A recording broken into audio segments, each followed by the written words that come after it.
अब जो प्रसंग चल रहा है पुण्यात्माओं के दास, जैसे यहां सुनता है, कई भक्त आते हैं, ये ऐसे तो घने मिलते समय मैं बोला जी कति घना ठीक हो गया, थोड़ी सी कसर रह रही है।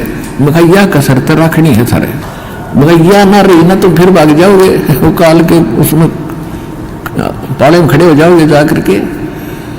ऐसा नहीं, परमात्मा इतना दुख नहीं देने देगा आपको कि आपकी जान चली जाए। तो इसलिए परमात्मा भी कहते हैं, हमें संकेत करते हैं कि सुख के माथे सिला पड़ो, जो नाम हृदय से जावे, और बलिहारी उस दुख के जो पल पल नाम रटावे। परमात्मा हमें संकेत करते हैं कि हे भगवान, ऐसा सुख ना देना जिससे आपकी भूल पड़ जावे, और इतना दुख दिए रखना दाता तेरी याद बनी रहे। तो पुण्यात्माओं, हम सुखी होते ही भगवान बोलते हैं, और दुख जब हमारे ऊपर आते तो कर्मों के हैं, और फिर हमें भगवान याद आता है। तो हमारे अब देखो आपके पापों में आग लगा रखी, भगवान ने आग लगा रखी, जो संचित कर्म है उनके भी और जो प्रारब्ध वाले इनमें भी।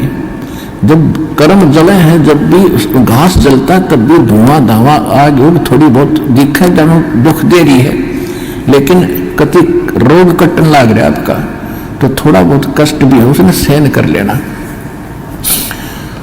अब जैसे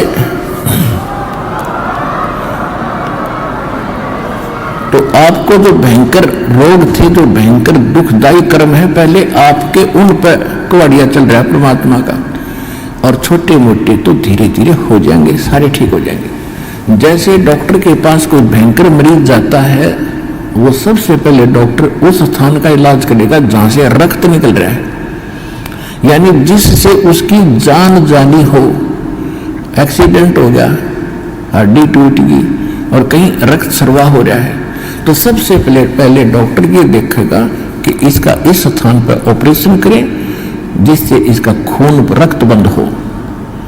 और वो रो रहा है, डॉक्टर साहब टांग में दर्द बना है, हाय मर गया, तो डॉक्टर उसने ना देखता कि उसने तो चिल्ला लड़ते थोड़ी देरी तो फिर कर दूंगा ठीक, पहले ये रोग काटना, ये करना जरूरी है जिससे इसकी मौत ना हो जाए।